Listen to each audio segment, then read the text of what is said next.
It's 5:05 and a good Monday morning to you. Welcome into the Carolina Journal News Hour. News Talk 1110 99.3 WBT. I'm Nick Craig. Good morning to you. The United States Department of Education is releasing $6.8 billion in education funding that originally froze on June the 30th, including over $165 million across the state of North Carolina. The cuts would have made up nearly 10% of the state's federal education funding. The agency made the announcement late in the day on Friday. Back on July the 14th, North Carolina Attorney General Jeff Jackson joined 24 other mainly Democratic-run states in suing the federal government to prevent them from freezing funds from North Carolina public schools. Jackson joined the lawsuit that was originally filed in Rhode Island by, again, the attorney generals of about 24 states. Jeff Jackson said in a press release on Friday, quote, "National reports indicate that the United States Department of Education has backed down on its freezing all funds of $6.8 billion nationwide, including $165 million for North Carolina, after we filed suit last week. This should end weeks of uncertainty. Our schools can now plan, hire, and prepare for a strong year ahead. My absolute best wishes to our state's 1.5 million students who are ready to make this their best year yet." North Carolina Superintendent of Public Instruction Mo Green also commented on the release of the funding, noting, "It is good to see that the federal government is honoring its commitment to our students, our educators, and our schools. I hope this resolution and release of funds next week marks a return to predictable, reliable federal partnerships that our schools need to serve students effectively."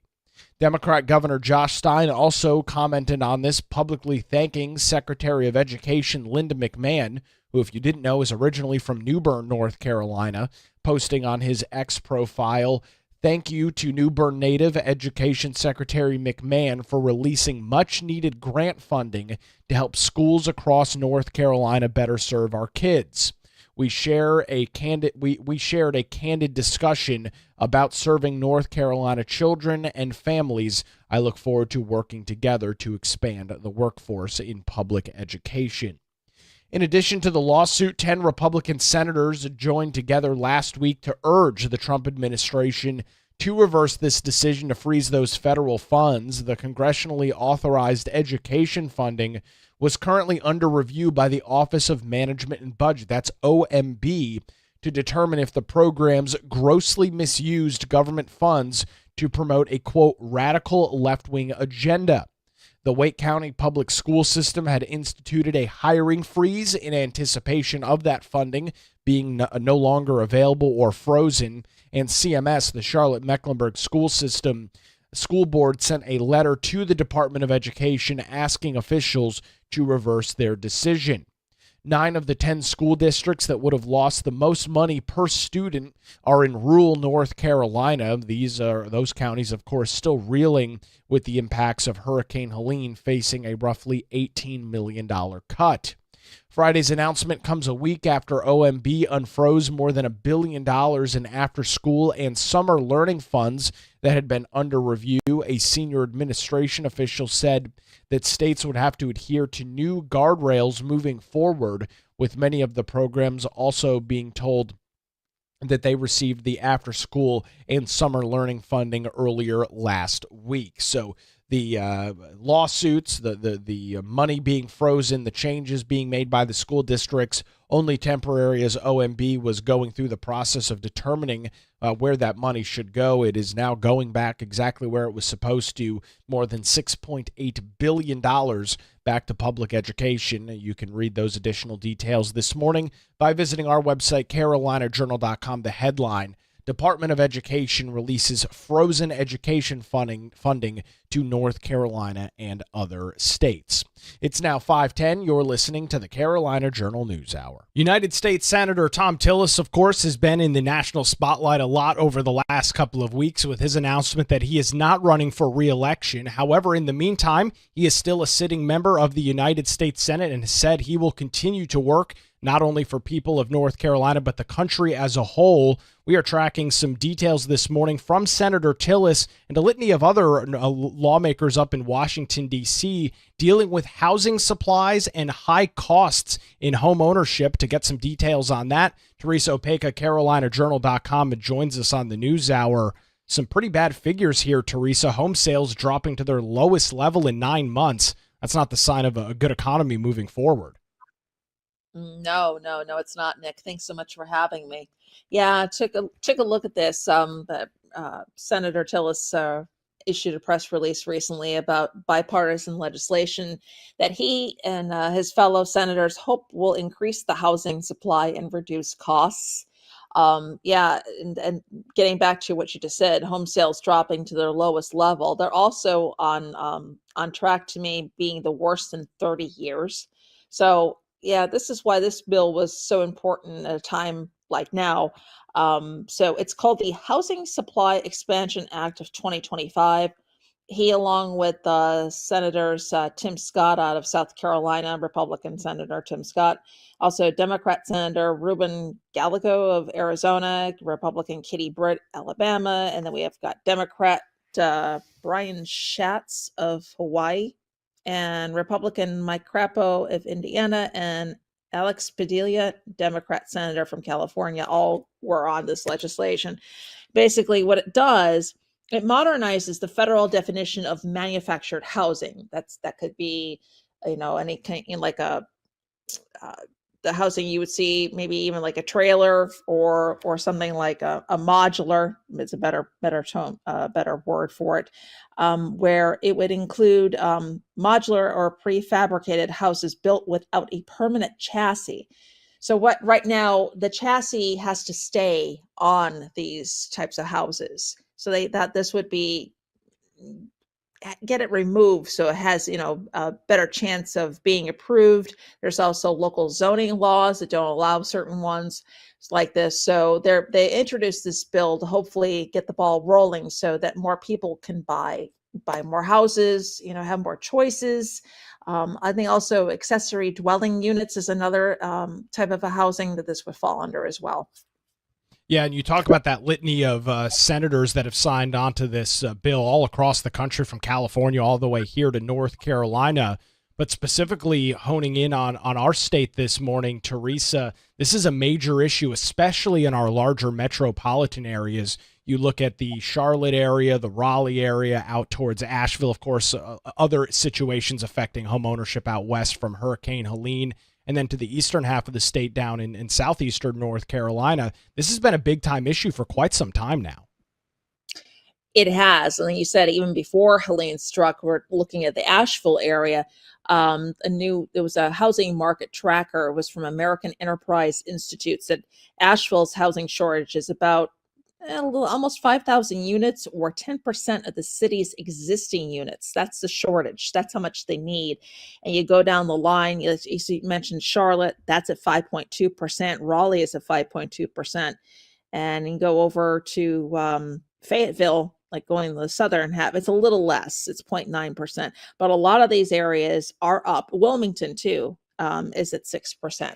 So yeah, and the median home price in North Carolina is a little over $467,000, and that's with basically $139,000 the income needed to qualify for a home at that price. I mean, and a lot of people they're not making that, so it's very hard, and it's very hard in the state to get really good, housing at a good rate, and the interest rates have been stuck for so long.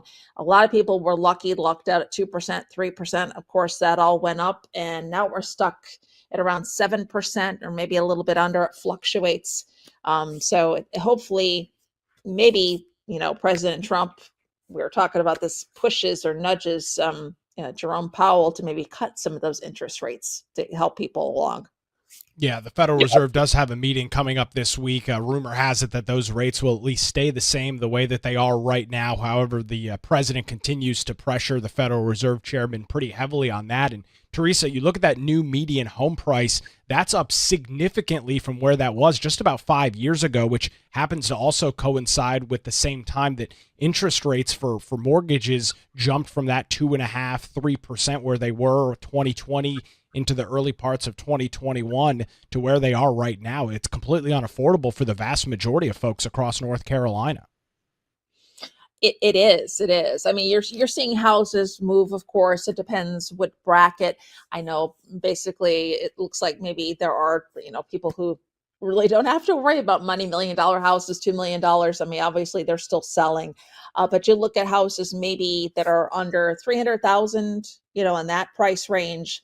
Right now, that is the new starter range if you want to get down to it. I mean, there are some houses that are at a lower rate, but a lot of them also are still sitting now. They're sitting longer than they were. Going back to Realtor.com, they had their housing forecast mid-year update. They said this year's housing market's going to look similar to last year's, with affordability concerns weighing heavily on sales volume and national home prices growing at a sluggish pace.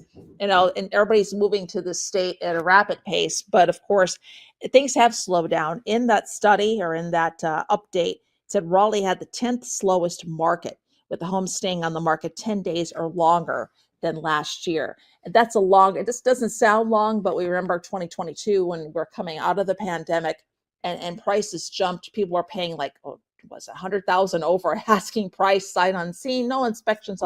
Those days are gone. So we'll just have to keep an eye on that. It's a great update this morning. We appreciate the details. Teresa Opeka from CarolinaJournal.com joins us on the Carolina Journal News Hour. Where it's now 5:17, News Talk 1110, 99.3 WBT. We will get a look at the roadways on your early Monday morning commute with Boomer Von Cannon. Hey, thank you, Nick. Good Monday morning.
It's 22 minutes past the hour. Welcome back to the Carolina Journal News Hour. News Talk 1110, 99.3 WBT. We, of course, have been keeping a very close eye on tariffs and trade deals over the last couple of months right here on the Carolina Journal News Hour. And after months of negotiation, President Donald Trump announced yesterday in Scotland that he has reached a trade deal with the European Union. The president announcing that, saying, quote, "We have good news. We have a deal." He was sitting alongside European Union Commission President Ursula von der Leyen in Scotland. In a preview of the deal, Trump said that the European Union will buy $75 billion worth of energy from the United States, and that tariffs on EU imports into the U.S., including automobiles, will be set at a hard rate of 15%. The EU will also invest an additional $600 billion beyond its current investment in the United States and will purchase additional U.S. military equipment. This agreement comes just days before a looming August the 1st deadline, that's Friday, when higher U.S. tariffs on European goods were set to take effect. Back in May, the president threatened to impose a 50% tariff on nearly all of the EU imports, but then later reduced that proposed rate to 30% in a July the 12th letter to the president of the EU. After the meeting with the EU president concluded in Turnberry, Scotland, members of both delegations shook hands and clapped with the announcement of the deal. Now, back in 2024, the United States had a good trade deficit of $235.6 billion with the European Union, which actually was almost a 13% increase compared to where that number was just a year prior in 2023.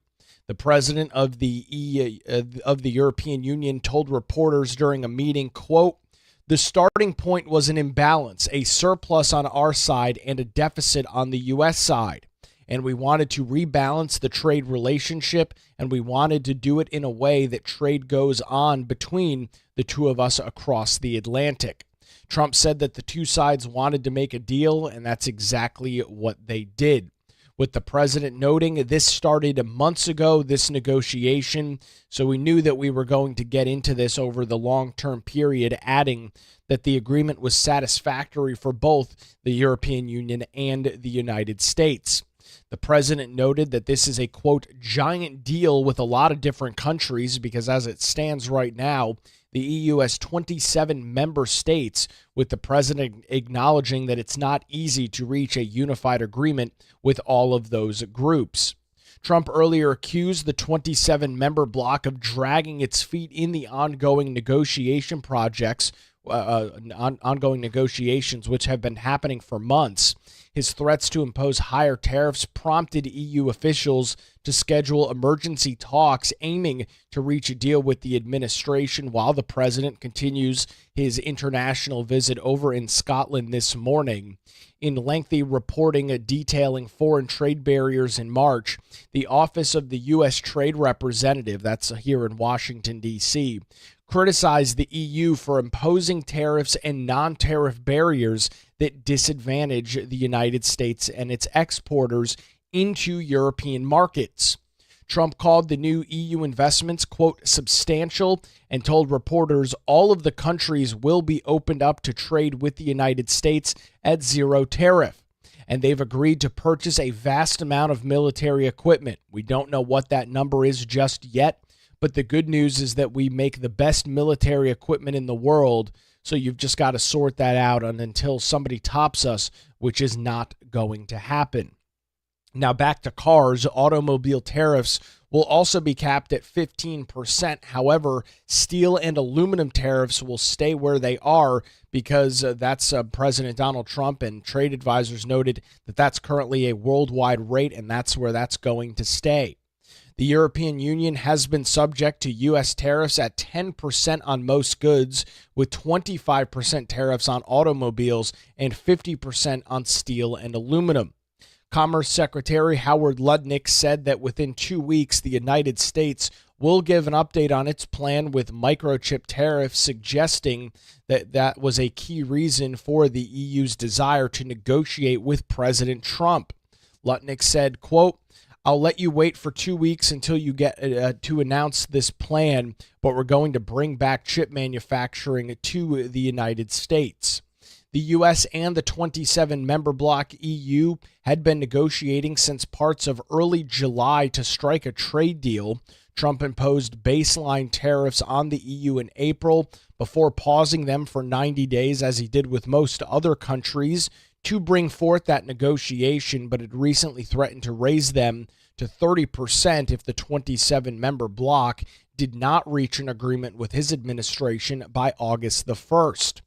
Back on July the 24th, the EU member states voted to approve $109 billion in counter tariffs on U.S. goods, including soybeans, almonds, cars, and pharmaceuticals. Soybeans, by the way, is one of the largest crops that is produced here in North Carolina.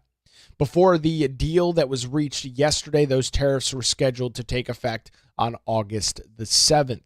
President Trump arrived in Glasgow, Scotland, back on July the 25th to begin a planned 5-day retreat to discuss trade with a variety of nations, bilateral trade talks with not only leaders in the United Kingdom, Scotland, and the EU, but other nations. So that trip does continue for a couple of more days. The president will make his way back to the U.S. later this week as we continue to watch trade deals, tariffs, and the impacts on the United States economy. We'll continue to bring those details to you right here on the Carolina Journal News Hour. And, of course, up to date, we've done a lot of very in-depth reporting on a variety of industries and companies here in the state of North Carolina that can and have been affected by some of these trade deals and some of these ongoing tariff escalations. Those details available over on our website this morning at carolinajournal.com.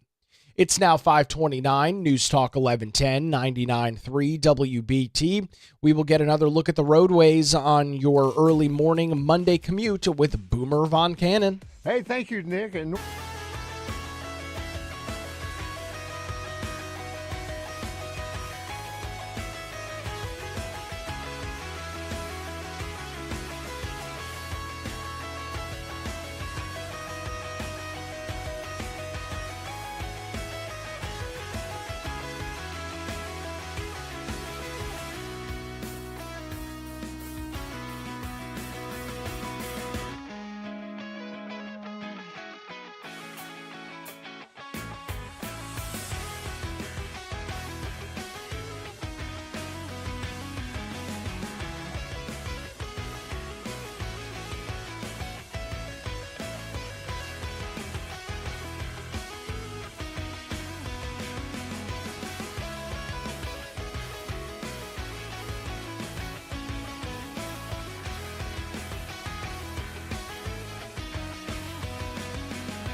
It's 5:36. Welcome back to the Carolina Journal News Hour. News Talk 1110, 99.3 WBT. I'm Nick Craig. Good Monday morning to you. With U.S. home sales hitting a 9-month low in June and prices reaching record highs, North Carolina Republican Senator Tom Tillis has joined a bipartisan group of senators introducing the Housing Supply Expansion Act of 2025. This piece of legislation is set to address the housing shortage and affordability crisis that exists in many portions of the United States. The bill aims to expand access to modular and prefabricated homes by updating the federal definition of manufactured housing to include units without a permanent steel chassis, a change expected to reduce costs and increase design flexibility. Senator Tillis says that the legislation will help hardworking families, especially in fast-growing states like North Carolina, where the housing supply has been struggling to keep up with ongoing demand. The state gained over 165,000 new residents in 2024 and is projected to face a housing deficit of over 760,000 units by 2029. Local shortages are especially severe in cities like Asheville, Boone, Chapel Hill, Wilmington, and Charlotte. Meanwhile, high prices continue to hurt affordability, with a median new home price in the state of North Carolina at more than $467,000 and a required income of more than $139,000 a year to purchase one and to qualify for a mortgage. Experts and real estate data suggests that affordability challenges and supply chain constraints will continue to weigh heavy on the market through the rest of the year. Senator Tillis said, quote, "I'm proud to support this common sense legislation that expands housing options for hardworking families in North Carolina and across the country. By modernizing the definition of manufactured homes, we can encourage innovative and affordable designs and help more Americans achieve their dream of home ownership." One of the other struggles that the housing market is seeing right now is continued high interest rates. That's according to President Donald Trump, who continues to slam the chairman of the Federal Reserve, Jerome Powell, as they head into another meeting coming up this week. Rumor has it that the rates will stay unchanged as of right now. However, that meeting is expected to take place Wednesday and Thursday. We'll watch those details, see if there is anything as it relates to those interest rates and home sales across the United States, and pass those details along to you right here on the Carolina Journal News Hour, where it's now 5:39. News Talk 1110, 99.3 WBT. A former North Carolina Supreme Court member is continuing his quest for what he calls fair elections. To give us the latest this morning, Mitch Kokai from the John Locke Foundation joins us on the Carolina Journal News Hour. Mitch, fair elections, I don't think many folks would argue with the blanket phrase fair and free elections. However, there may be a little bit more nuance here. What's the latest you're tracking in the Bob Orr case? Yeah, what happened is Bob Orr, the former state Supreme Court justice, went to court after the last redistricting process for new election maps in North Carolina, and representing a group of 9 Democrats and 2 unaffiliated voters, so a total of 11 plaintiffs, he sued, basically saying that some of the districts in the congressional map and a couple of districts in the state house and state senate map fell short of a constitutional right to fair elections. Now, this constitutional right to fair elections is spelled out nowhere in North Carolina's Constitution, but Bob Orr's lawsuit basically argues that this is an unenumerated right, that clearly North Carolinians have a right to fair elections and that the court should spell this right out. That is an argument that he made. A trial court heard this argument last year and threw it out, basically said, no, you've not proven your case. This is a political question because there's no way that a court could come up with some sort of standard to decide what is a fair election and what is a fair election map. And in fact, the state Supreme Court has dealt with this issue in the Harper v. Hall case, one of the last major redistricting cases in the North Carolina courts, when basically Chief Justice Paul Newby said the idea of a judge trying to decide what is fair is impossible in the context of election maps. Yet Bob Orr has been pushing for this, and after losing at the trial court level, he took this case to the Court of Appeals. So the latest development in this case is that all of the briefing has been done in the Court of Appeals, and basically the court could just decide to deal with the case based on only what's been written about it. But Bob Orr and his fellow lawyers and the plaintiffs in the case are seeking an oral argument. They would like to be able to present a half hour of arguments in front of the three judges who will decide this case for the Court of Appeals.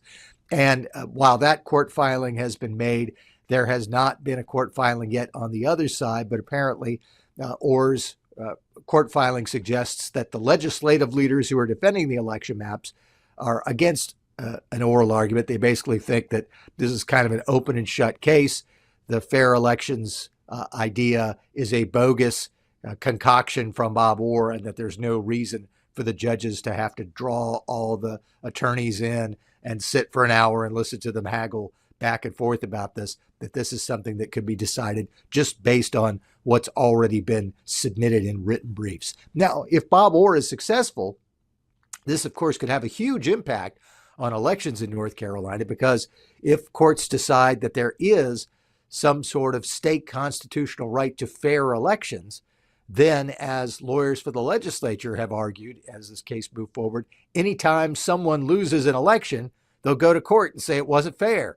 And then it'll be up for the courts to decide if it's fair, not having any real clear standard about what is fair and what is not, which the critics say would basically open this up to the courts then being the ultimate deciders about elections and election maps, when it really should be based on constitutional standards, not what a bunch of people in robes who happen to be dealing with a particular case think.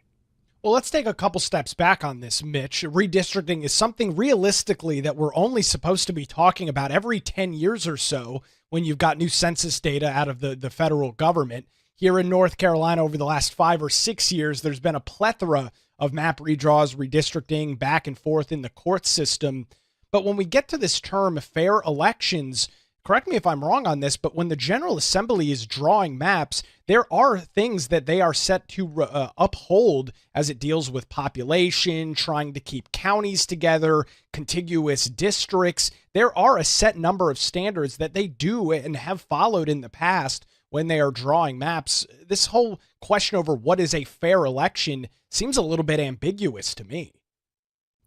And it seems ambiguous to the judges who've been dealing with this case and to the legislative leaders who have been working against Bob Orr on this. They're basically saying that fair is in the eye of the beholder. And what this lawsuit is asking for is the beholder to be whatever court is dealing with a particular challenge at one time, rather than the types of standards that you were talking about. Districts all have to have about the same number of people. They have to be as compact as possible. They have to be contiguous. You can't have districts that are split in two sections with no connecting point at all. There are other things that are spelled out. You're not supposed to cross county lines any more than you have to, which is something that has been part of redistricting in North Carolina for decades.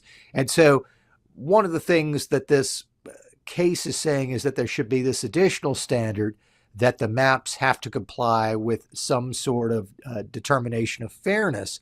But the criticism from the legislative leaders who have defended their handiwork, and also the three judges who initially decided against Bob Orr at the trial court level, is this is something that a judge cannot decide. This is not the type of thing where you can create a reliable, consistent standard that everyone can apply equally. If you say that an election has to be fair and that an election map has to be fair, what you will ultimately be saying is that whatever judge happens to get this case when a losing candidate files and says the result was unfair, is that you will end up having the judges decide this on an ad hoc basis every time. Yeah, and of course that brings forward a whole nother set of potential problems. Mitch, real quick, any idea when the court will determine whether they will take these oral arguments up, or a potential decision from them, or is it just kind of up in the air at this point? There's no deadline, but I would suspect that there will be a fairly quick decision. The Bob Orr court filing this week suggested that legislative leaders were going to file their own response. And so once that happens, I would guess that we would probably know about an oral argument within a matter of weeks. So probably we'll learn within a few weeks whether there will be an oral argument. And then if there is an oral argument, that probably wouldn't be set for maybe another month or two. It's definitely an interesting discussion. We appreciate the details. Mitch Kokai from the John Locke Foundation joins us on the Carolina Journal News Hour. Where it's now 5:47, News Talk 1110, 99.3 WBT. We will get another look at the roadways on your Monday morning commute with Boomer Von Cannon. Hey, thank you, Nick. Good morning. Have an incident.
Good morning again. It's 5:52. Welcome back to the Carolina Journal News Hour. News Talk 1110, 99.3 WBT. It is shaping up to be a very busy week in the state of North Carolina.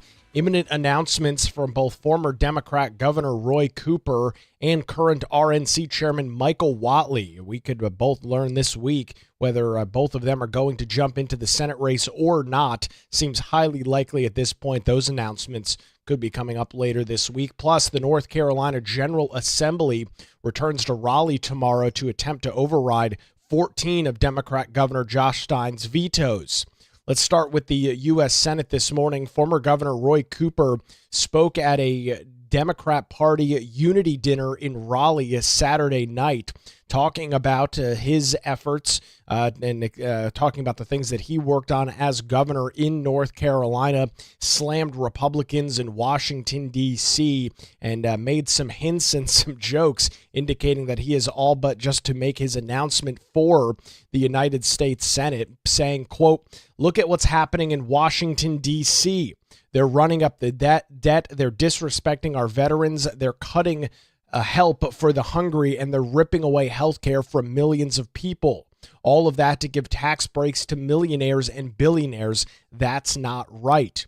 North Carolina Republican Party spokesman Matt Mercer responded to that saying, quote, "We've seen enough of elitist Roy Cooper and politicians like him who make their living off of taxpayers while supporting policies that make life harder and unaffordable for North Carolina families." During his speech, Cooper urged all Democrats who were expected to run for office to stand up without acknowledging whether or not he himself would run. Then the governor, former governor, noted, quote, "Hey, I'm not sitting down, am I?" That remark then drew a standing ovation. So that's the latest from Cooper. We'll keep an eye on his announcement potentially sometime later this week. Turning our attention to the GOP side, former NC GOP chairman, now head of the Republican National Committee, Michael Whatley, has received a key endorsement from President Donald Trump, with the president posting on Truth Social late last week, quote, "I have a mission for my friends in North Carolina, and that is to get Michael Whatley to run for U.S. Senate. He is strong on the border, stopping crime, supporting our military and veterans, cutting taxes, and saving our always under siege Second Amendment. I need him in Washington, and I need him representing you." Whatley is originally from North Carolina, as I mentioned, former head of the North Carolina Republican Party. He left that position in 2023 to lead the RNC and, of course, help secure President Donald Trump his election victory back in November of last year. Now turning our attention to the North Carolina General Assembly, what was for the most part, a pretty good relationship between Republican lawmakers and Democrat Governor Josh Stein has soured in recent weeks, as Governor Stein has vetoed 14 pieces of legislation passed by the Republican-led GA. That is setting lawmakers up to deal with those veto overrides starting tomorrow, as lawmakers will make their way back to Raleigh after a couple of weeks of July 4th recess that has been ongoing and been going on over the last couple of weeks. Many of these pieces of legislation, I should say, deal with diversity, equity, and inclusion, whether that be in state government, K through 12 education, or higher ed. 3 bills there vetoed by Governor Josh Stein. There's also a couple of pieces of legislation dealing with firearms. One, constitutional carry, passed by the General Assembly, vetoed by the governor.